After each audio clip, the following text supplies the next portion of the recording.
All right, everybody. I believe we're live here. It's Chris Campbell with the Food Institute. I want to thank you all for joining us here for session 5 today.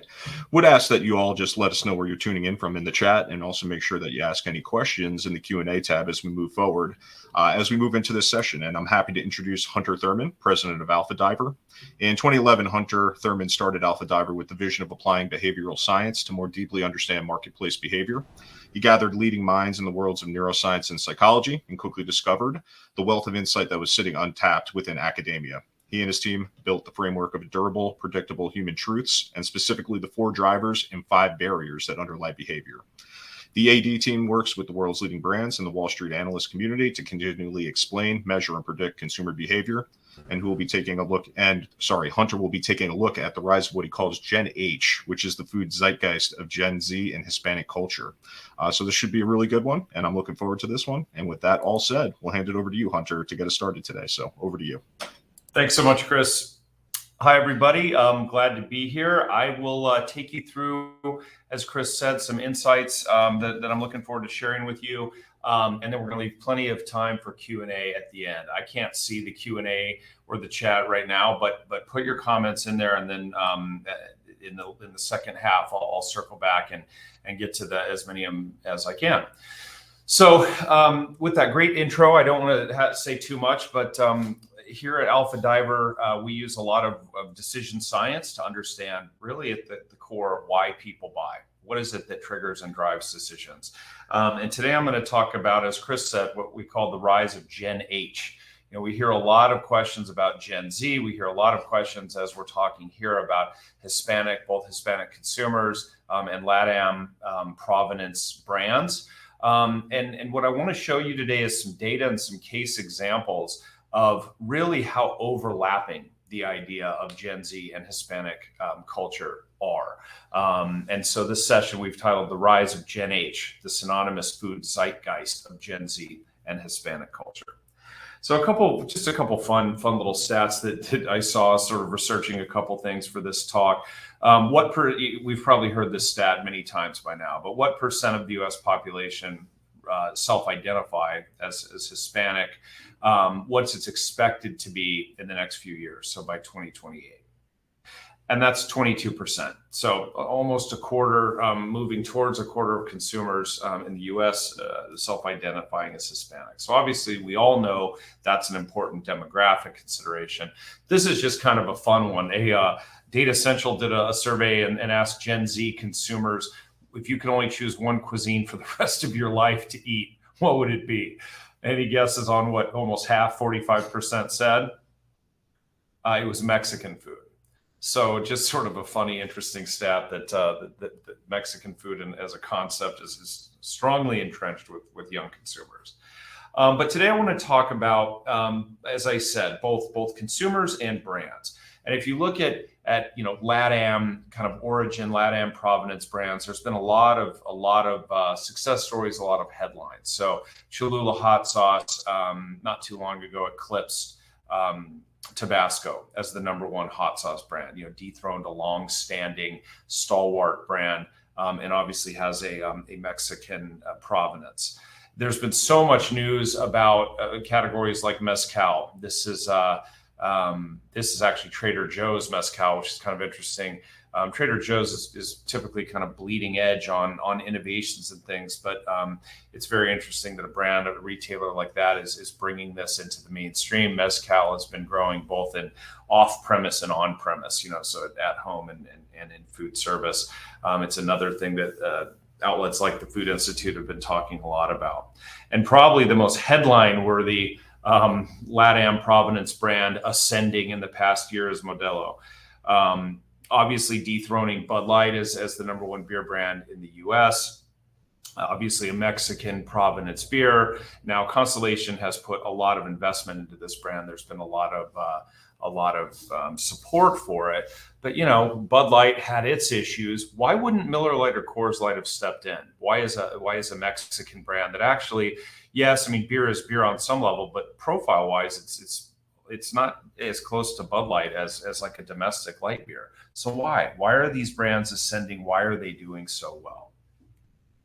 Well, I talked about that almost a quarter of the population in the next few years is going to identify as Hispanic. This is just a stat that a quarter of Gen Z identifies as Hispanic. So even more of Gen Z, so consumers for today's purposes of 18 to 25 age, they identify as Hispanic. So clearly a lot of overlap. I mentioned that the food zeitgeist, the reasons why people are making choices in food and beverage overlap. There is a lot of demographic overlap, but that's not the interesting point. That's not what I want to talk about today. What I want to talk about is the psychology.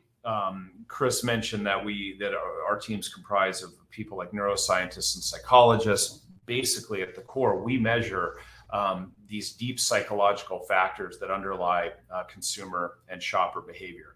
And through that lens, when we analyze our data, and I'm going to share a good bit of it with you, younger and Hispanic consumers start to be the same thing. There starts to be so much overlap that we can almost talk about them, as I said, synonymously, or almost, coining this phrase of Gen H. There's a lot of data that support why we as retailers, manufacturers, et cetera, should be thinking about it that way.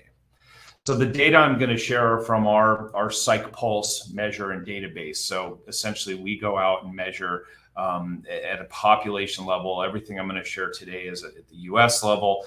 We do a lot of global work, but I think we're focused on U.S. here. So what this provides is this data-driven way to really understand shopper and consumer decision-making. And the core data set that I'm going to show you dates back to pre-COVID. So going back to about 2018 up to more or less present, we've seen a really strong signal in the data. So we're gonna orient to this line chart, and we're gonna refer to this a couple times as I go through this. But let me just give you the lay of the land. If you look across the bottom, it says historical norm all the way over to the left. So that's a baseline. That's a benchmark. That's a zero index. You see these three lines converging on that one dot. So that's looking like 2018 to 2019 and into early 2020. The data I want to talk about today and the way we've cut it, you can see it goes June 2020, so sort of right after the peak of the US lockdown, all the way up into early summer of this year, May of 2023. And that dotted line is the 100 index. And so the red, purple, and green lines, what we're going to pay attention to is how they over or under index, how they express out in the population. And it's pretty obvious that the interesting one here is this red line. And as I mentioned, these aren't things that are necessarily real familiar in marketing research circles because we're measuring psychology. We're measuring these deep established whys from the world of decision science. But the way to think about these, and I'm happy to, as I said, answer questions. I'm happy to provide these slides to follow. If you email me, I'll give you all my contact information. But the way to think about these slides is that going from bottom to top, there are these three main forces that drive people's behavior. Again, just out in the world, out in their daily life. We talk about the zeitgeist. What's driving culture? What's driving society? And at the bottom, one thing that drives us as people and as consumers is buying things that let me bond with my social tribe. We all know we're social creatures. So there is certainly a force around huddling together to tribal belonging from a social standpoint. Another force that drives behavior is this purple, buying things that let me discover new experiences, exploring and discovering new things.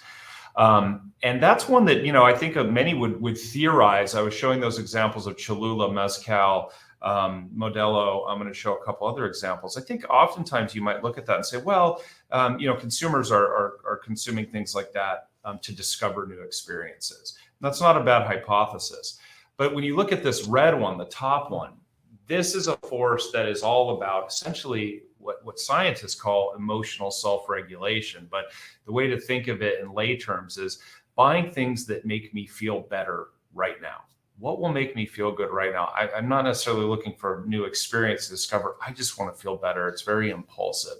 And you can see that this red line has grown dramatically. You think about June of 2020, when many of us were sort of coming to terms with what was going on, you see that red line spiked up. But you can see that the index, is over one. It was like 110 back then. It's over 160 now. It's dramatically increased and climbing. We see it continue to increase. And so, what this tells us from a data perspective is that the cultural zeitgeist, again, somebody walking around, living their life, making decisions on where to shop, what to eat, etc. They want to, the macro driver that's compelling all of us is to feel better fast. And that's because the world is applying a lot of stress. I was in the early days, kind of COVID, post-COVID, everybody was just using phrases like unprecedented, it's the most stressful, there's more anxiety than ever. I was initially very suspicious of that because it felt to me like, look, there's always stress, but this is just the stress we're having right now.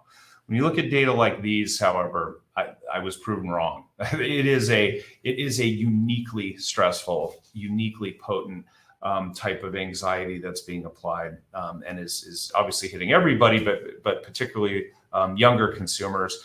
And so what we see is that people are choosing food for today's purposes that help them feel better fast.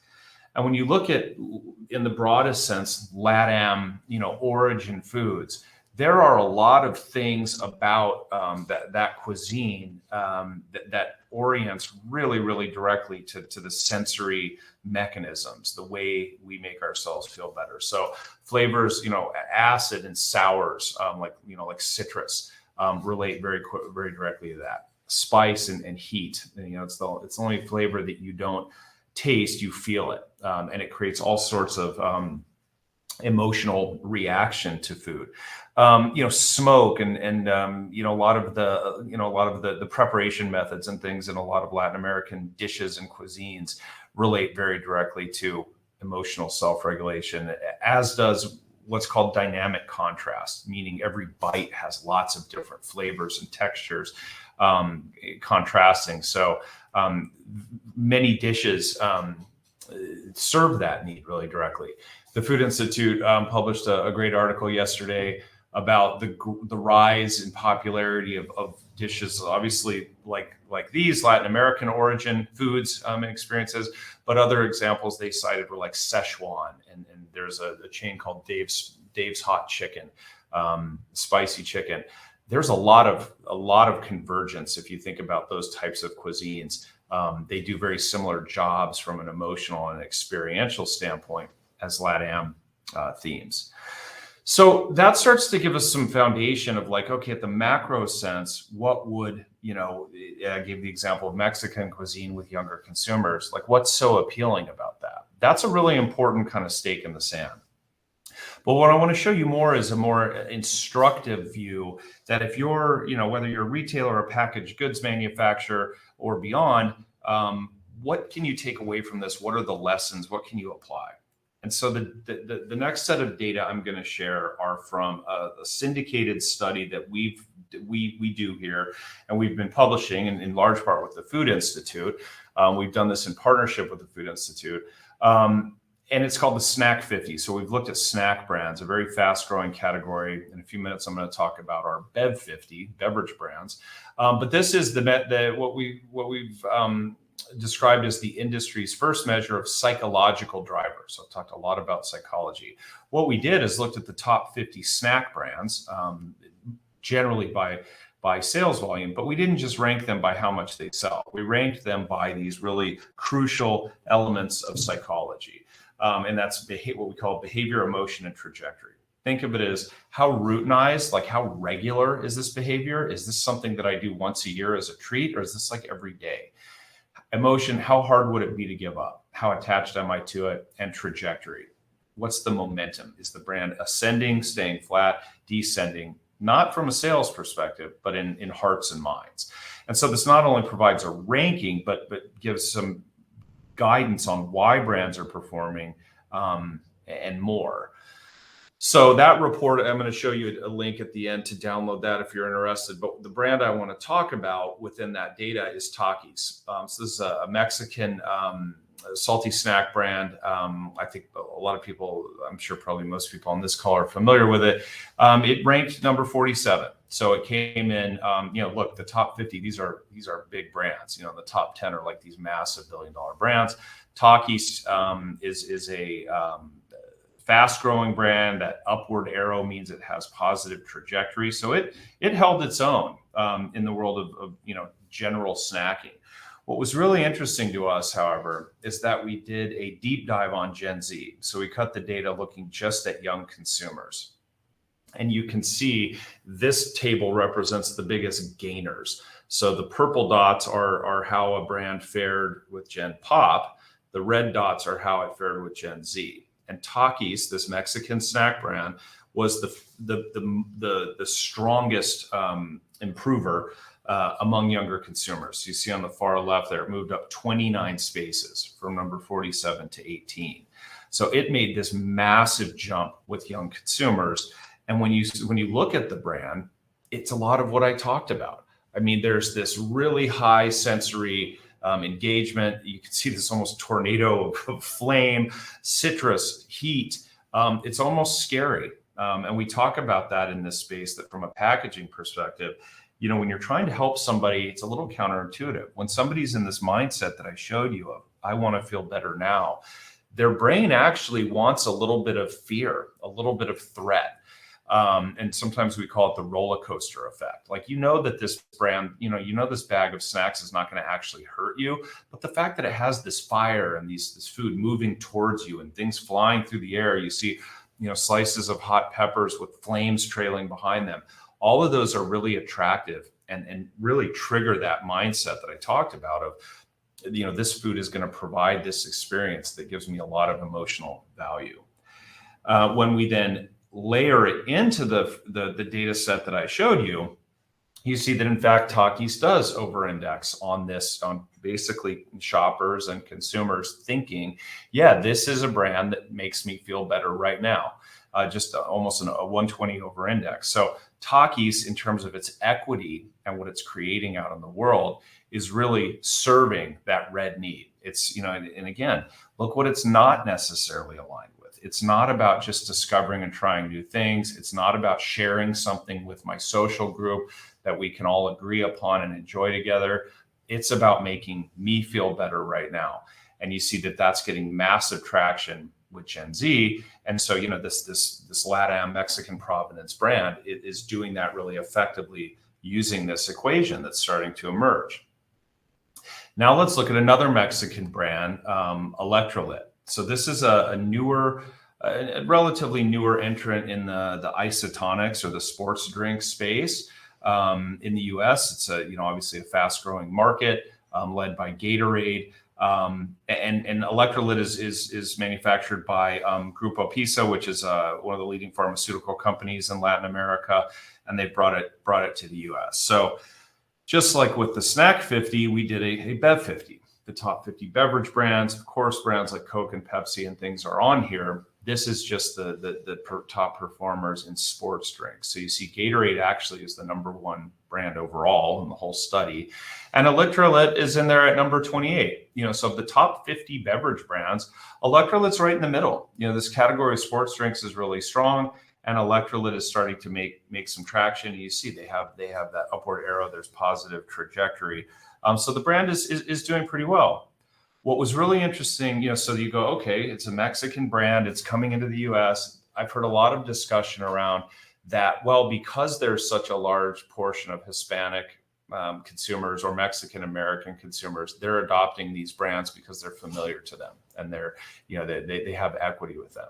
That's not necessarily the case. What these data say and what we're seeing, and back to my macro point of Gen H, younger consumers are adopting these brands, not just younger Hispanic consumers. And there's a reason. And so, if you were to say, well, it's a Mexican brand, so Mexican Americans are going to drink it, there's some data that conflict with that. There's a lot going on this page. This is kind of an appendix slide, but I'll direct your attention a little bit. So looking at how the brands rank, and so you see on the left side, Bev 50, Electrolit was number 28. We just looked at that. Then we looked at some cuts, like how it looks with, women, men, younger consumers, and then Hispanics all the way over to the right. The brand drops a few points with Gen Z. So unlike Takis that that jumped 28 points. Electrolyte actually drops 3 points. And look all the way to the right. It actually drops 12 points with Hispanics. So Hispanic consumers overall are less attached to electrolyte even than lots of other brands. So it really dispels the whole kind of myth of, well, if it's from Mexico, then Mexicans and Mexican Americans will drink it. It's not the case. There's a different reason why LATAM provenance, in this case, drinks are performing or not. And there's a reason why LATAM, foods and beverages are generally doing well. And electrolyte is actually in conflict with that a bit. So when we look back here at our data signal over time, so just kind of recapping, okay, look, it's been growing dramatically that people want to feel better right now, and they're buying things that do that. Takis is delivering that, and it's performing incredibly well with younger consumers. You look at what electrolyte is associated with, and it's not that feel good. It's not that feel good driver. It actually under indexes pretty dramatically on that red. I'm going to show you in the next slide what consumers think it does stand for. But the takeaway here is Takis is a 118 on the red, feel good now. Electrolyte's an 88 on that. And you saw the impact on the previous slide. This chart is what we call a map, a neighborhood map, or an equity map. Basically, the way to look at this is that impulse, that red wedge, is that feel good. Conformity is that green, which there's nothing in there, so we haven't highlighted it. It's all about social. That experience wedge is the new sensory discoveries to explore. And again, no brands are in that. Function, when it comes to sports drinks, this is something that we don't track psychologically because it's just purely functional. It's purely rational. What you see is that, okay, well, why is electrolyte not resonating with Hispanic consumers and sort of resonating with younger consumers? Look over in the red, help me feel good now. Gatorade's the category over indexes. So that dotted line across that arc, look how far sports drinks as a category moves out. And then look at Gatorade Prime Electrolyte. Electrolyte's over there. But then you look over on the very functional side, it over indexes much more strongly. So it goes much further outside that dotted line. It's almost a 120 index on. It's rational, it's functional, it makes sense. So what that tells us is that electrolyte, whether it's Mexican provenance or not, consumers are perceiving it to be very functional. It's got good ingredients, it makes sense, but that's not what's driving this cultural zeitgeist. That's not when someone walks into a store or wherever, logs onto it to order something with DoorDash or something. What's most prominent in their mind is what's going to make me feel better fast. And lots of LATAM brands are doing that effectively. Electrolyte is a little bit deficient. When you look at, Gatorade was performing really, really well, and you see it stayed. I didn't highlight this, but on that indexing slide, it actually, I'll go back to it for a moment. It actually stayed number one with Hispanics. So Gatorade was number one overall with Hispanic consumer on the upper right here. It stays number one. So Gatorade continues to be strong with Hispanic consumers, and I'll jump back one more time. And then with Gen Z, it drops one spot. So right in the middle, it drops one spot to number two. It's staying really strong with both younger consumers and Hispanics. And when you look at their activation, what are they doing? What are they doing well? And this is, us just assessing from their website. So it's certainly not a comprehensive review, but you just look for some, what are some things that we see from a psychological perspective that Gatorade is doing that's serving that feel good now. And it's highly visual. The brand name, it's really G. Using pictures over words really aligns with that mindset. It's interesting. It's not a sports drink. It's fuel. Think about it. You say, well, this is a sports drink, or they say this is fuel. The experience you imagine, the feeling good right now is dramatically different. Fuel is going to give me, I know what that will feel like. That's what's driving particularly these younger consumers. There's some things you get into in design and in what's called heuristics, shadows. So you look at the image on the lower right, that deep shadow where you can't even see the background. It creates some mystery. Colors like reds, oranges are highly trigger. that feel good now. And then they're using some of these, some of this wording like legendary, sophisticated. They're really signaling this premium and again, highly experiential equity, and it's working. So then you look at Electrolit, and again, these are just pulling from the website. This isn't like a composition that Electrolit has put up. We just pulled screen grabs. They are definitely combining the quick feels with the rational facts. So that, it's kind of, again, just looking at their website, it's kind of the tale of two communications. On the right side is that very experiential. You see this young woman dancing. It talks about heat, party, exercise, very much in that, like, what will this feel like? How will this help me feel better fast? They also then on the left side have a good deal of that really rational communication. Electrolit is a Mexican product manufactured by Grupo Pisa, the leading pharmaceutical company with more than 70 years in the market, pharmaceutical grade ingredients, innovative manufacturing facility. These are all very functional, rational claims. And that can be good. That's not a bad thing. Those are actually really strong communications, as are this bottom part: instant hydration, natural flavors, ideally balanced, fast recovery. All of those can be really strong for that rational, functional. What we're seeing, though, is that that's not what's driving consumers relative to the space, and that's not the zeitgeist. That's not what's compelling them. I looked at Takis and showed the fire and the peppers and the drama.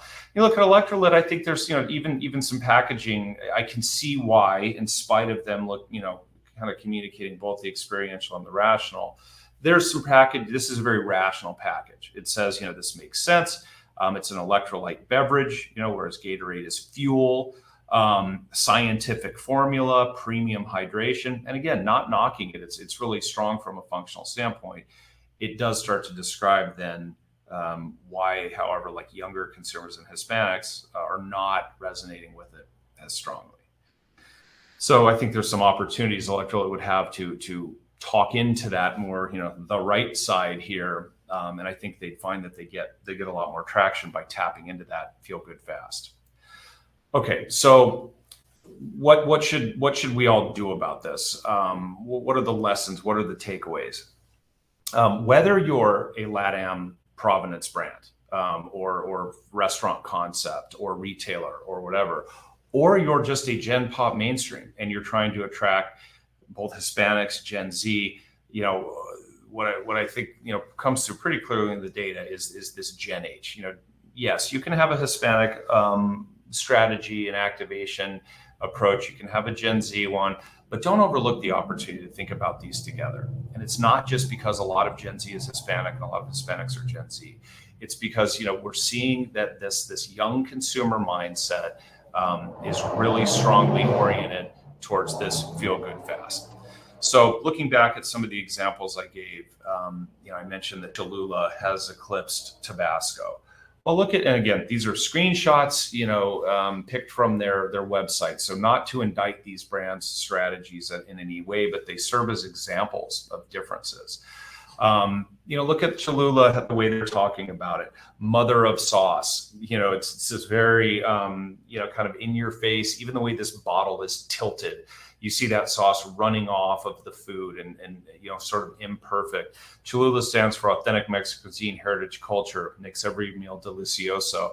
They're really hammering the experience. Whereas if you look at the way Tabasco is describing the brand, here is the bottle sitting very straight and oriented. It is red pepper sauce, the mother of sauce versus red pepper sauce. And then they describe it as our most versatile hot sauce, enliven the flavor of every meal. That's very rational. That's what it is. The left side of this page is what it is. It is red pepper sauce, and it is a versatile hot sauce. The right side is all about, this is going to feel good right now. It's the mother of sauce, and it's much more immersive and experiential. So whether, Tabasco could do that. Tabasco could create that same kind of equity, even though it's not a LATAM provenance brand. And so the point I'm making is Cholula is not succeeding because it's Mexican. It's succeeding because, yes, Mexican food and cuisine has a lot of built-in, ability to do this job. But the way they're activating, the way they're communicating it is what's making it click with consumers. I talked about Mezcal and looking at the way Trader Joe's is activating this. I mean, look how the actual product, as anyone that's in advertising or promotions or content development, this would be really hard to do. And I mean, hard, like it really takes some courage. The brand is off to the right, almost soft focus, almost out of focus. It's totally being deprioritized, the actual product versus the experience. I mean, look at the central image. It's this margarita, like really front and center, with tahini, spicy rim, spilled out across the counter, very imperfect, very experiential. All that imagery really triggers that feel good fast. The way they talk about it, distinctively smoky character, hints of agave. It's all about the feels. Nobody's talking about that mezcal. I mean, yes, they talk about it comes from the distillery, etc., but it's not rational. It's like, this is going to be this really cool, crazy experience that will make you feel better now, and not because it's alcohol, because of the heat and the acid and all those things I've talked about. I talked about this piece. Everyone's been talking about Modelo eclipsing Bud Light. Yes, as I mentioned, there's been a lot of support behind this brand.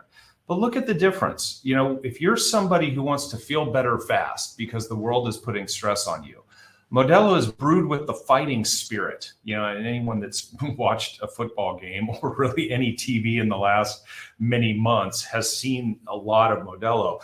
It's all about the fighting spirit. It's all about, feeling better, feeling stronger, feeling enabled. Whereas Bud Light, and yes, Bud Light has had, notable other challenges, but look at the way it's being communicated. Easy to drink, easy to enjoy. I mean, again, not to indict, the brand, but I'm not concerned that Bud Light's difficult, to obtain or to consume. It's very rational. It's very, easy to drink, easy to enjoy. Whereas Modelo is hitting that red really strongly, all about feeling better in the immediate. And I talked about Takis. Yes, this is a Mexican brand. Yes, it has like super aggressive, fuego, it really leans into that provenance. But any salty brand could do these same things. You don't have to be LATAM provenance. You don't have to be Modelo to stand for the fighting spirit or your version of feeling better. You just have to stand for that. Likewise, Takis, there's lots of Flamin' Hot from Frito-Lay, and most notably in their Cheetos, does this really well too. And that's not a Mexican provenance brand like Takis is. So, the lesson is, the reason that all these brands are performing well, and the reason they're performing well with both Hispanic and younger consumers, is because of this lash up with Gen H, Gen Z, and generation, Hispanic, if you will, that has this synonymous, zeitgeist, this synonymous need to feel better fast. And that really high sensory, emotion first approach is what's driving success for those brands. And some, LATAM provenance brands like Electrolit still have an opportunity potentially to do more of that. So all of the things that I've shared, just a bit, I mentioned we focus on why people buy. We specialize in omni shopper strategy. So activation and promotions at retail, innovation and brand strategy. What should the brand stand for? What does the world need from it to make and to communicate? And then we work in corporate and M&A strategy. What would be scarce in a given portfolio. Happy to talk any of those. If you go to our website, which is alpha-diver.com, that Snack 50 and Bev 50 report that I referenced, those full reports along with the Gen Z version are available. We post a ton. I post a ton on LinkedIn. So if you'd like to follow me on LinkedIn, we share a lot of this. And anyone's welcome to reach out and email me. I'm happy to follow up on these. I'll jump over the Q&A, but if we don't get to something or you want to ask a question or connect, feel free. Okay. All right. So looking at the Q&A, Brian, how would you differentiate Takis versus Flamin' Hot Cheetos, strengths versus weaknesses? I'd have to look back at the data, but I know, just from memory, that they both perform really well with young consumers. And I think, there's kind of two interesting questions on differentiation from a neuroscience and a psychology standpoint, meaning like between the ears, deep in our brains, they're the exact same. There's a lot of they're doing very similar jobs. And because of that heat and that really extreme and that very sensory experience and positioning, communication that I described, they're both doing that feel better now job really, really directly. So, I don't think that there is, from an equity standpoint, the fact that Takis is from Mexico and, Cheetos are from Plano, that's not really nearly as important. I mean, there certainly may be some secondary benefit to the provenance, that Takis is like super authentic Mexican. There may be some of that comes into play.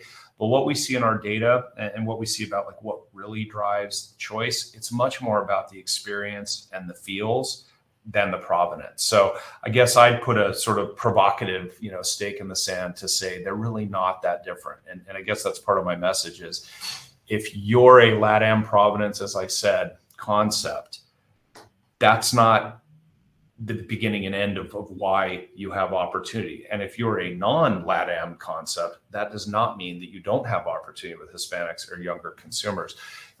Getting into the why of successes or challenges with brands, there's a lot of overlap and a lot of opportunity both ways. This next question, what are the drivers of stress now versus 2020 economy, inflation, pandemic? One would think that stress would be most acute during COVID-19. I could not agree more. I told you I was. I think I used the word suspicious. I was dismissive, to be real candid, saying, because I was thinking, look, if you grew up during, or were a young adult during World War II, if you were a young adult during the Cold War, et cetera, those felt very stressful. So when people were saying this is unprecedented, my response was, no, this isn't unprecedented. It's unprecedented in our lifetimes, in our generation. And that's what makes it feel like it's the worst ever. But my theory was, no, it's the same as always. What we see in the data, and again, going back to 2018, it is increasing, and you saw that red line continuing to increase. It popped up during COVID when everybody was like, Jesus, the world coming to an end. And then it diminished, in that kind of 2021 kind of post-COVID. That the question, and I will put the world's biggest asterisk on my response because this is merely my opinion, and there are some things we track in our data that get at like, why am I worried about my own finances or the world in general? Am I worried about what is causing the worry? So we can dig into that a bit more, but I think one thing we see is that it's just the news cycle and the conspicuousness of how worried we all should be. And you pair that with the obvious social media, over 100% overlap with young consumers. There's a lot that they're constantly being inundated with messaging. You never get away from the messaging of all the things you cite here: economy, inflation, pandemic, the new COVID variants, whatever. And those are what I think are, paired with sort of the memory of how bad COVID got and how bad it was. Those are it appears converging to drive this, increasing anxiety and as a result, the increasing desire to buy and do things that help me feel better. Question, how would you differentiate between Tabasco and Cholula? Both are strong brands, yet Cholula has overtaken. Do the flavor profile quality more about the psychology of the Mexican brand? That's I hope I answered that one. This one was from a few minutes ago. I hope I answered that one on that page. It is not that one is from Louisiana, one is from Mexico. It's the way they're activating. It's that Cholula is really strongly delivering on that need. There's a lot of science that goes into it, but as I said, the crooked bottle, the imperfect pour, the mother of sauce. What does that mean? The mother of sauce. Wouldn't it be better to say it's a versatile red pepper sauce? No, the mother of sauce is all about experience. Versatile red pepper sauce is all about function. And that's a big piece of why a brand like Cholula, whether Mexican, Peruvian, or otherwise, would be performing really well. You brought up a couple of brand examples that had in-your-face marketing. Is this only applicable, advantageous with younger consumers? Could it alienate older consumers? That's something, obviously in our day-to-day work, that's something we measure. So if you had a category, let's say you made, tortillas or taco shells or ingredients or something like that, we can measure who you're getting, like who's a loyal user of the brand and who's gettable, who's open to the brand. And that's where we can say, look, here's how to go to market in a way that will attract new users without alienating, your current users. So there's a caveat on it. In-your-face marketing can mean a lot of things. A brand in the beverage world that's been very in-your-face is Prime. So they've got both with the Paul. I always get Jake Paul and Logan Paul mixed up, whichever Paul it is, the boxer that's doing Prime. They've got an energy and a sports drink version. It's very in your face. Some might say alienating. That's one version of in your face. The version I'm talking about is more of a sensorial in your face. So it's not so much about like, hey, Cholula is, offensive to you, or, not your mama's sauce, or, this isn't for old people or something like that. It's more the sensory interaction of it. And as I've said, there's a couple things I note on here. Even the way they've oriented the food to the right side, your left field of vision. So people are familiar with the right brain, left brain. The left field of vision looks to the right field of vision looks to the left. So they've got the food oriented on the right. They actually should flip that over. It should be over on the left side. It would resonate more with your experiential brain. But they're doing a lot right. I mean, the fact that the sauce is dripping off, they've got those blackened edges. If they put some smoke and steam coming off it would be even better. That's the stuff that, from a psychological perspective, is in your face, but not alienating. Not like, hey, it's a kid riding a skateboard in your face. And these other brands are doing the same thing. Mezcal, which has Trader Joe's, which typically attracts a wide range of shoppers, but they certainly attract a good share of Gen X and Boomer shoppers. Again, this isn't like, hey, this is young people spirits, and only young people need apply. It's very, though, in your face from a sensory perspective. Likewise with Modelo, in Modelo's communication, they don't just show 21 to 25-year-old consumers. They show older consumers too. We can all, everybody's feeling that I need to feel better faster. It's particularly potent with younger consumers, but everybody's feeling it to some degree. So you can experiment pretty aggressively with that brand or that, definition of in your face. And it's not just for young consumers, and it's not in general likely to alienate, but it's certainly something you can look at on a more case-by-case basis. I think we're about at time. I don't know if Chris or Brian, if you had any other questions or thoughts. As I said, if we didn't get to the question, feel free to email me or message me on LinkedIn, and happy to keep the conversation going. We publish a lot, there and with the Food Institute as well. So I think there'll be some follow-on content to this conference on the Food Institute as well. Yeah, and we want to thank you, Hunter, for your time today. Awesome presentation. To your point, we did an excellent podcast earlier this year as well on Gen Z. So little shameless plug there. But I did want to thank you again, Hunter, for your time today. Really awesome conversation and presentation, and really appreciate everyone sending in their questions. We're going to be moving over into our next panel, which is going to be focused on innovation. So that'll be starting at 12:30. So you'll have a minute or two to get over there. But yeah, once again, Hunter, thanks so much for your time today. You bet. Thanks, everybody.